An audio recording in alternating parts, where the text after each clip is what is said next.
ఎప్పుడు ఎమోషనల్ అవ్వలేదు? ఎప్పుడు ఎమోషనల్ అవ్వలేదు? రియల్ లైఫ్ లో ఎప్పుడు ఏడవలేదు? రియల్ లైఫ్ లో ఎందుకు? సిచ్యువేషన్స్ ఉంటాయి, చాలా సిచ్యువేషన్స్ ఉంటాయి. అది ఏం సిచ్యువేషన్స్ ఉంటాయి డార్లింగ్? బొచ్చుడు ఉంటాయి, బొచ్చుడు ఉంటాయి. ఎందుకుండవు? రోజు ఏడుస్తావా ఎప్పుడైనా? రోజు ఏం ఏడవను, ఆ టైప్ ఆఫ్ పర్సన్ కాదు. ఏమో మేబీ సినిమా ఏమైనా సీన్ మంచి ఎమోషనల్ సీన్ వచ్చిందంటే అది కనెక్ట్ అయిందా, మంచి పాట వచ్చి అందులో ఎమోషనల్ సీన్ వచ్చి కనెక్ట్ అయినా కారుతుంది అంతే. కారుతుంది. నేను మీ ఇంటర్వ్యూస్ అదేందా చూసానని చెప్పాను కదా, ఒక షోలో ఇప్పటి వరకు నేను రిలేషన్షిప్స్లో లేను అని చెప్పాను.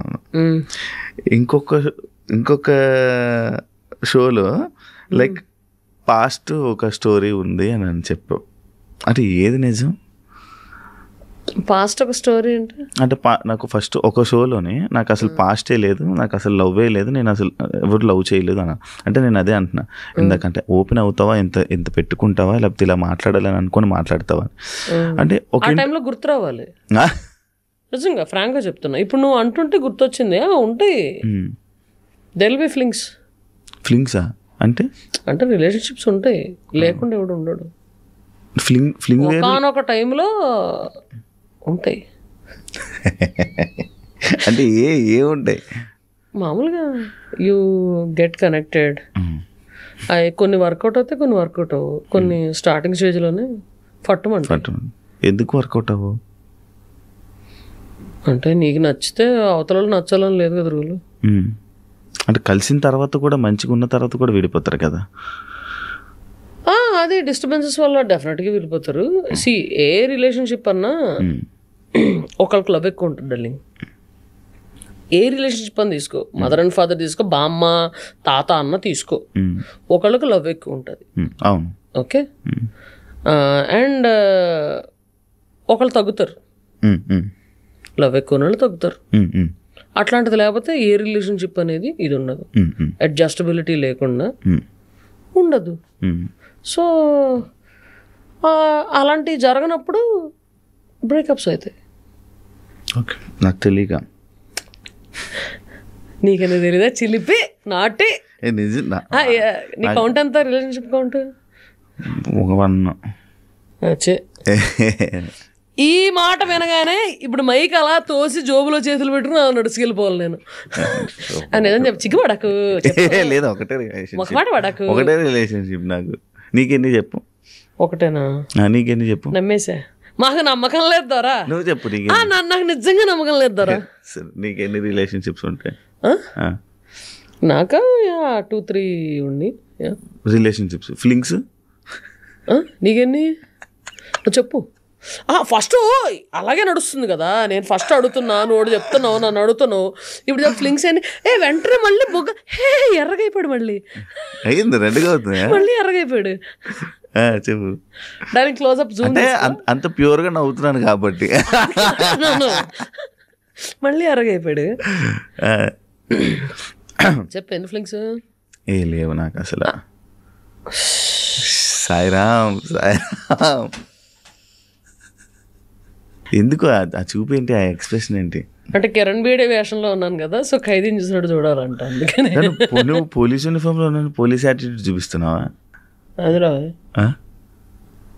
చెప్పు చెప్పు చెప్పు ఎన్ని ఫ్లింగ్స్ చెప్పు. యూనిఫామ్ ఉందని. ఆ పోరెవరు చెప్పు? ఎవరు? అదే నేను కనిపించిన కదా పోరితో. అదే నువ్వే పంపించా, ఫ్రెండ్ అని చెప్పి పరిచయం చేసావు. లేదే, ఒక్కగానే ఒక కూతురు కదా నువ్వు ఫ్యామిలీకి? ఎస్, ఓన్లీ చైల్డ్, సింహం సింగిల్. యా. అయితే ఇక్కడ ఎవరెవరు ఉంటున్నారు హైదరాబాద్లో? సోలోగా ఫ్యామిలీ. ఎందుకు ఫ్యామిలీతో ఉండడం నీకు ఎప్పుడు ఇష్టం ఉండదని విన్నా? ఎందుకు ఇష్టం ఉండదా? ఎవరు చెప్పారు? ఎంత స్వప్నం ఉంటుంది తెలుసా ఫ్యామిలీతో ఉంటే. మా నాన్న ఇక్కడ రమ్మను హాస్పిటల్ మూసుకొని, వాడు రాజమండ్రిలో స్వప్నంగా ఉన్నాడు. వాడా? ఆయన డిస్టర్బ్ చేయడం ఇష్టం ఉండదు. వాడికంటూ ఒక రొటీన్ ఉంది, శుభ్రంగా సర్జరీలు చేసుకుంటున్నాడు. అండ్ వాడికంటూ ఫ్రెండ్స్ ఉంటారు, ఇమీడియట్గా ఇలా చిటికెత్తి వచ్చేవాళ్ళు ఉంటారు. వాడి లైఫ్ని డిస్టర్బ్ చేసి ఆడిని ఇక్కడ తీసుకొచ్చి ఆడికి బోరు కొట్టి ఆడు నన్ను దొబ్బి ఇవన్నీ ఎందుకు చెప్పు? వాడి లైఫ్ వాడు స్మూత్గా లీడ్ చేస్తున్నాడు, చేయనివ్వాలి. నేనే షోలు పెట్టుకొని రాజమండ్రి చుట్టుపక్కల even if it's Vizag or Kakinada, Vijayawada, ఈ రాడార్లో ఉన్న షోస్ అన్నీ నేను రాజమండ్రి నుంచి ఆపరేట్ చేస్తాను. ఈవెన్ ఇఫ్ ఇట్స్ 2-3 days గ్యాప్లో ఉన్నా సరే ఆ 2-3 days ఇంట్లో డాడీతో స్పెండ్ చేస్తా. అట్లా వాడిని డిస్టర్బ్ చేయకుండా, వాడి రొటీన్ డిస్టర్బ్ అవ్వకుండా. మొన్న రాజమండ్రి నుంచి హైదరాబాద్ వచ్చినప్పుడు డ్రైవర్ని కంపెనీ తెచ్చుకున్నాను, ఎందుకంటే ఒంట్లో బాగాలేదు కాబట్టి. అయితే వస్తూ అది తినేటప్పుడు మాట్లాడుతుంటే సర్జరీ అయిపోయిందా అన్న, ఎంతసేపు పట్టింది అంటే 3 గంటలు కాదు 4 గంటలు పట్టింది అంటే, డాడీది సర్జరీ 4 గంటలు పట్టిందంట. అంటే ఆయనకి అదొక రకమైన ఎక్స్ప్రెషన్ పెట్టాడు, కాన్స్టిపేషన్ లైక్ ఎక్స్ప్రెషన్ పెట్టాడు డ్రైవర్. ఏందా అనుకుంటే, ఏం బ్రెయిన్ సర్జరీ అంటున్నారు, 4 గంటలు పట్టింది అంటున్నారు, మరి అయినా మీరు హైదరాబాద్ వచ్చేస్తున్నారు ఏంటండి నాన్నగారి కంటే. అయ్యా మా నాన్నగారు డాక్టరు, సర్జరీ చేసేటోడు, చేయించుకునేవాడు కాదు. నేనంత హార్ట్లెస్ కాదు. అంటే నీ ఉద్దేశంలో మా నాన్న అక్కడ 4 గంటలు బ్రెయిన్ సర్జరీ చేయించుకుంటే ఇలా నీతో జోకులు వేస్తూ చిలుపుగా కార్లో వస్తాను అనుకున్నావా? జరిగిందా? అయ్యా మా నాన్న డాక్టరు, పేషెంట్ కాదు. హాస్పిటల్లో డాక్టర్లు కూడా ఉంటారు, నర్సులు కూడా ఉంటారు, కాంపౌండర్లు కూడా ఉంటారు. నా కింద నుంచి ఒకటి కొడుతుంది, ఒకటి కొడుతుందా? ఇలా అనుకుంటున్నా, చెప్పే అడిగే కాదు. ఏంటి గడ్డం మీసం? పీసీఓడి అప్పుడు వచ్చింది డార్లింగ్. దట్ ఈస్ కరెక్ట్గా ఈ షూటింగ్స్ ఆ టైంలోనే నాకు పీసీఓడి వచ్చింది. పీసీఓడి వచ్చేసరికి హెయిర్ గ్రోత్ వస్తుంది. జప్పని షూటింగ్ అంటే నాకు అదంతా తెలీదు యాక్చువల్లీ. ఫేషియల్ హెయిర్ మామూలుగా చాలా మంది లేడీస్ కూడా థ్రెడ్డింగ్లు చేయించుకుంటారు. వన్స్ యూనో 15 days అట్లాగే వెళ్ళి థ్రెడ్డింగ్స్ అది చేయించుకుంటారు మామూలుగా. అయితే చాలా మంది లేడీస్కి ఒక 80% to 90% of the ladies have facial hair. కాకపోతే తిన్నుగా ఉంటుంది కొంతమందికి, కొంతమంది తిగ్గా ఉంటుంది. అది ఫేషియల్ హెయిర్ థ్రెడ్డింగ్లు ఇలాంటివన్నీ చేయించుకుంటారు. మనకి డైరెక్ట్గా షూటింగ్లు ఇలాంటివి ఉండడం వల్ల ఇలా కనిపిస్తుంది అనగానే సప్పని మన మేకప్ వీళ్ళ దగ్గర కానీ హెయిర్ స్టైల్స్ కానీ రేజర్ ఉంటుంది, జుబ్బని ఇలా అనేసి వాళ్ళు. అసలు నా ఫస్ట్ స్టార్ట్ అయింది ఎప్పుడంటే MBA అవ్వగానే గుండు చేయించుకున్నాను. గుండు చేయించుకున్నప్పుడు మొత్తం బ్లేడ్ ఇలా వేసాడు, మొత్తం ఇలా వేసాడు బ్లేడ్. ఆ తర్వాత సైడ్ స్టార్ట్ అయింది. ఇంకా ఇక్కడ మామూలుగా అయితే ఇలా స్టార్ట్ అయింది. My mom also has facial hair, but she flux it and you know threading అది చేయించుకో. బాగా కనిపిస్తుంది, నాకు ఎక్కువ కనిపిస్తుంది. లేదు తిరగట్లేదు, ఉంది గట్టిగా ఉంది. అంటే ఈ షూటింగ్ కంటిన్యూటీ ఎక్కడ దాకా ఉందో అక్కడ దాకా పెట్టుకున్నా. మళ్ళీ వెళ్ళగానే తీయించేసుకుంటాను ఎప్పటికప్పుడు. అది ఇప్పుడు ఏదో రోల్ ఆన్ లాంటిది వచ్చింది, దాంతో తీసేస్తే అయిపోతుంది. మళ్ళీ బ్లేడ్ పెట్టానంటే నీ సైజ్ వస్తుందేమో అని భయం. చూడు మన ఎంత బాగుంది చూడు. అంటే మరి నేను కూడా ఇలాగ షేవింగ్ లైవ్ చేశాను అనుకో, మరీ హ్యాండ్సమ్గా ఉంటే కష్టం. హీరోకి లెక్క రోల్ అడిగితే మళ్ళీ నీకు ఇబ్బంది అవుతుంది. నాకు మాట్లాడుతుంటే ఇట్టి చట్టి అట్టించి ఇట్టి కనెక్ట్ అయిపోతున్నాను. అది ఎప్పుడు వస్తున్నాయి, ఎప్పుడు రాబోతున్నాయి నీ మూవీ, ఇప్పుడు చేయబోతున్నవన్నీ? వచ్చేస్తాయి ఈ ఎండ్ ఆఫ్ ది ఇయర్ లోపల వచ్చేస్తాయి. ఒకటి దసరా ఉంది, పెద్ద బ్యానర్స్. పెద్ద బ్యానర్స్ 2 ఉన్నాయి, చిన్న బ్యానర్స్ 2 ఉన్నాయి. నువ్వు చేసిన సినిమా రాంది ఏదైనా ఉందా? ఆలోచించాలి. ఏం గుర్తుండవా? నువ్వు లైఫ్లో నార్మల్ నువ్వు ఎలా ఉంటావు, ఏం జరుగుతుంది అంటే ఏం జరుగుతుంది అది జరగడానికి వెళ్ళిపోతావు అంతే. మరి ఏమన్నా నీ చేతిలో ఉంటుందా? ఏముండదు. పొద్దున్న ఇలా లేచావంటే యువర్ అలైవ్ టుడే, బతుకున్నావు నువ్వు అలా. సో ఇవాళ ఏం చేయాలో అని టు డూ లిస్ట్ చూసుకుంటా. నా ఫ్రెండ్స్కి చెప్పేస్తా, అరే 10ంటికి ఫోన్ చేసి నాకు ఇది రిమైండ్ చేయవా అని. మా నాన్నకు ఫోన్ చేసి చెప్పేస్తా, అరే పలానా డేట్ ఇది అడిగారు ఈవెంట్ మేనేజర్, కన్ఫర్మ్ చేస్తానన్నారు, ఆ డేటు నేను అడగాలి, గుర్తు చేయి నాకు అని చెప్పేస్తా. అట్లా చెప్పేసి పడుకుంటా. పొద్దున్న లేసేనా సరే ఇవన్నీ చెక్ చేసుకుంటా. పైసలు కాదురా, ఈ డేట్లు ఇవన్నీ చెక్ చేసుకుని ఆ రోజు ఏమన్నా ఇలా షూటింగ్లు ఇలాంటివి ఏమన్నా ఉంటే అవన్నీ ఫాలో అప్ చేసుకొని ఇది చేసుకుంటాం. అంతే తప్ప I have to do and దాని తర్వాత ఫ్యూచర్ ప్లానింగ్ ఉంటుంది.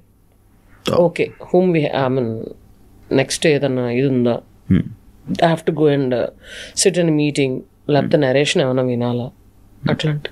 నువ్వు అమ్మాయి కదా, ఆగు విని పూర్తిగా.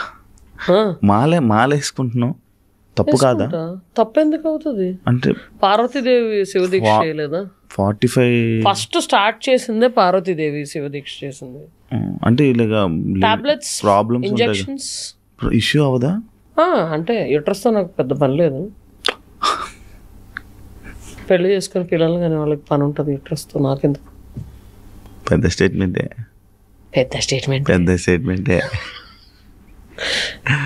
Okay. So actually so I mean చెప్పు, ఏదో చెప్పాలంటే చెప్తున్నా కదా ఇలాగ స్టెరాయిడ్స్ అవి తీసుకొని కంట్రోల్. పీసీఓడి వల్ల ఫస్ట్ ఆఫ్ ఆల్ 2-3 నెలలకు ఒకసారి వస్తుంది. అంటే నేను నీ దాంట్లోనే మీ అభిమానులే అన్నారు ఎక్కువ స్టెరాయిడ్స్ తీసుకోక హెల్త్ ఇష్యూస్ ఎక్కువ ఇదంటే నేను ఒక కామెంట్ చూసా. మీ అభిమానుల గురించి అంత ఆలోచిస్తుంటే ఎందుకంత అవసరమా? ఏమైనా సైడ్ ఎఫెక్ట్స్ అవుతాయి వాటి వల్ల? యూట్రస్ తీసేస్తారు. అమ్మయ్యా అనుకుంటా. అమ్మయ్యా నెల ఎవడు పడతాడా పీరియడ్ పెయిన్ ఇవన్నీ. ఓకే, ఇప్పుడు ఇచ్చా క్లారిటీ. ఎర్రగా అయిపోతున్నావు పాపం. నాకు ఏం మాట్లాడ అర్థం టప్ అని తగులుతున్నాయి. నాకు షాక్. యాంకర్ శివాకి ఏం మాట్లాడాలో అర్థం కావట్లేదు ఫస్ట్ టైం ఇదే ఇంటర్వ్యూ. ఓకే అరే నీ గురించి గట్టి క్వశ్చన్లు అడుగుతావు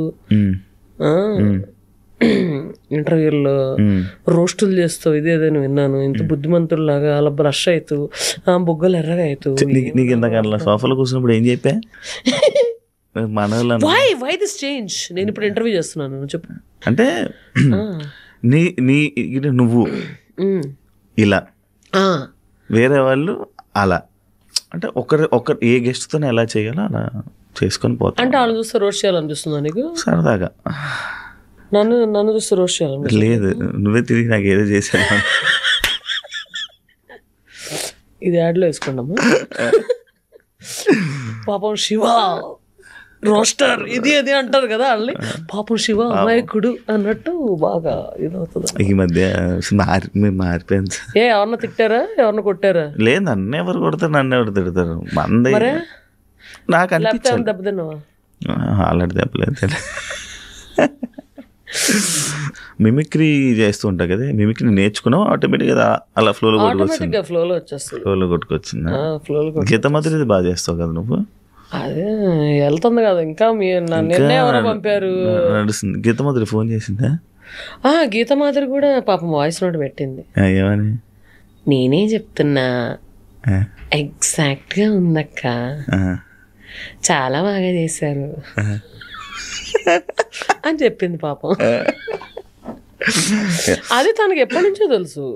అంటే ఒకసారి షోలో హనుమాన్ నేను పర్ఫామ్ చేస్తున్నాము, అక్కడ తనలాగా మాట్లాడి పాడుతున్నప్పుడు వీడియో తీసి పంపించేశాడు అనమాట మనోడు. అప్పుడే పాపం వాయిస్ నోట్ పంపింది. ఎలా ఉంది నీ పరువు తీయలే అన్నా. అంటే తనే వాయిస్ నోట్ పంపించింది నాకు. పాపం ఎగ్జాక్ట్ చేస్తున్నావు. ఎగ్జాక్ట్ ఉంటుంది. చాలా మంది చేశారు కానీ మీదైతే నేనే చెప్తున్నాగా, ఇంకెవరో దగ్గర ఎందుకు అంట. ఎంతమంది వాయిస్లు వచ్చి నీకు? ఇలాగే చిలిపిగా కొన్ని అలా వెళ్తా ఉంటాయి. ఎంటర్టైన్ చేస్తూ ఉంటావు నైట్. అంటే స్టేజ్ ఎక్కాక ఇంకా ఆ ఫ్లోలో ఉంటాం. నువ్వు మైక్ పట్టుకుని ఎదురుకుండా గెస్ట్ ఉంటే నీ ఫ్లోలో నువ్వు ఎలా ఉంటావో స్టేజ్ ఎక్కాక మా ఫ్లో. ఇది కూడా ఏదో వాయిస్ వస్తుంది. చిగ్గుపడకు, కబ్బురాక ఎంతమంది తప్పుతావు. Done, thank you. ఏమైనా షేర్ చేసుకోవాలనుకుంటున్నా? ఏం షేర్ చేసుకోవాలి? ఏదైనా నీ లైఫ్లో ఎవరితో షేర్ చేసుకోలేంది ఒక విషయం ఆడియన్స్తో షేర్ చేసుకోవాలనుకుంటే ఏం షేర్ చేసుకుంటావు ఫైనల్గా? ఎవరితోనూ షేర్ చేసుకోలేనిది ఆడియన్స్తో షేర్ చేసుకోవాలనుకుంటా. అరే షేర్ చేసుకోవాలంటే ఎవరన్నా ఫ్రెండ్తో కానీ బాబుతో కానీ ఎవరితోనా షేర్ చేసుకుంటాడు రా. నేను ఫ్రెండ్ షేర్ చేసుకో. నువ్వు షేర్ చేసుకోవా? నడుస్తుంది. ఏం నడుస్తుంది ఇప్పుడు? చెప్పు. అట్లాంటిది ఏం లేదు. అలా నేను షేర్ చేసుకోవాలంటే ఓపెన్గా ఇన్స్టాగ్రామ్ లేబట్టి షేర్ చేసేస్తా. ఐ మీన్ అంత దాయడాలు ఏముండవు. If there is any update or something like that share చేసేస్తా. మరి ఓపెన్గా ఉంటే ప్రాబ్లం కదా? ఏం ప్రాబ్లం? ఏదైనా వస్తాయి కదా. ఒక 2 ప్రాబ్లమ్స్ చెప్ప. ప్రతిదీ తెలిసిపోయినా జడ్జ్ చేస్తారు. అది మనం వాడేంటి తొక్కలో జడ్జ్ చేసేది. నెక్స్ట్ అంతే, ఇంకేం లేదు. ఒకటి చెప్పావు జడ్జ్ చేస్తారని. వాళ్ళు ఎవరు జడ్జ్ చేయడానికి? ఫస్ట్ ఎవరి లైఫ్ అని చూసుకోమను, పక్కన జడ్జ్ చేయడం కాదు. ఎవరి లైఫ్ అని చూసుకుంటే లైఫ్ బాగుంటుంది. ఓకే, మనం అన్ని చెప్పేసుకున్నా కూడా అవి జరగవు. అంటే నీ రాత అలా రాసి పెట్టిందనుకో, చెప్పుకుంటే జరుగుతాయి. మరి చెప్పుకోకపోతే దాచిపెట్టుకుంటే జరుగుతాయా? జరుగుతాయి అని అనుకుంటారు. ఎలా అలాగా? అంటే ఏదో అంటారు కదా, దిష్టి ఫ్యాక్టర్ అంటావా? నేను కొంచెం నమ్ముతా, అందుకని కొన్ని షేర్ చేసుకోకుండా ఉంటాము. అది ఇది ఇప్పుడు ఇది వచ్చావు.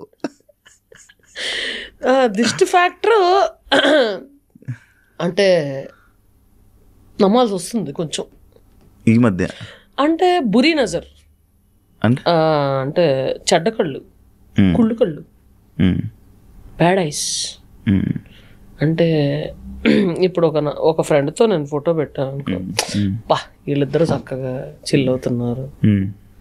లేకపోతే ఏమన్నా సినిమా దీంట్లో ఏమన్నా డైరెక్టర్తో పెట్టాను, బా ఛాన్స్ కొట్టాడు అని. అంటే అది వావ్ ఛాన్స్ కొట్టారు నైస్ అని మెసేజ్ చూసి వెంటనే నేనైతే ఎవరన్నా నా ఫ్రెండ్ ఎవరితో పెట్టారు అనుకో, లవ్వా లేకపోతే ఏంది, లేకపోతే కొత్త మూవీయా, good luck man, may god bless you అని మంచిగా అనుకుని దాని గురించి వదిలేస్తాం. కొంతమంది అట్లా కాదు కదా, ఎట్లా చూస్తారు, అమ్మని అమ్మ కొత్త ఛాన్స్ కొట్టేసి ఎంత వస్తుందో ఏంటో ఏంటని అని కుళ్ళుకునే సమాజం ఇప్పుడు కలికాలంలో నడుస్తుంది. అవతల వాళ్ళు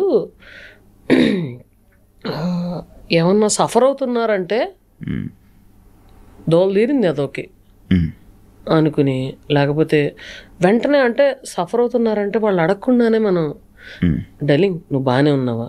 ఇప్పుడు నువ్వు ఒక స్టేటస్ చూస్తావు, ఎవరో కొంచెం అలాగా సాడ్ స్టేటస్ పెట్టారు, స్క్రీన్ షాట్ తీసుకుని ప్రాబబ్ నచ్చిందని పెట్టుకుని ఉండొచ్చు. లేకపోతే అది వాళ్ళు కనెక్ట్ అయ్యి వాళ్ళు అప్పుడు అనుభవిస్తున్న సిచ్యుయేషన్తో పెట్టుకుని ఉండొచ్చు. నువ్వు డల్లింగ్ ఆర్ యూ ఓకే అండర్లో నీ సొమ్మేం పోదు. నిజంగా ఆ టైంలో వాళ్ళు అట్లాంటి సిచ్యువేషన్లో ఉంటే ఒకళ్ళు somebody is checking on me అనే ఫీలింగ్ ఉంటుంది. అట్లాంటిది ఎవరికి ఉండదు. ఏదో ఏంది మొత్తానికి అనుకునే వాళ్ళే ఎక్కువ ఉన్నారు.